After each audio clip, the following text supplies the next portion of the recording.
DGISPR lieutenant general Ahmad शरीफ ने कहा कि पाकिस्तान खित्ते में नेट रीजनल स्टेबलाइजर्स का किरदार अदा करता रहेगा।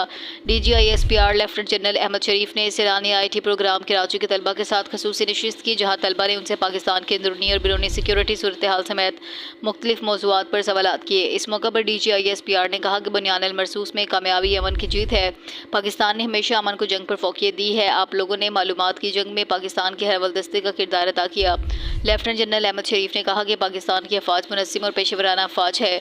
पाक फौज आइन के तहत और रियासती अहकामात के मुताबिक फ़राइज़ बखूबी सर अंजाम दे रही है, जबकि पाकिस्तान खित्ते में नेट रीजनल स्टेबलाइजर्स का किरदार अदा करता रहेगा। इस मौके पर तलबा ने कहा कि पाक फौज हमारी पहचान है, हम आवाम ही उनकी असल ताकत है। वतन की हिफाजत के लिए हर कुर्बानी देने के लिए तैयार है, चाहे हमें किसी भी महाज पर पाक फौज का साथ देना पड़े।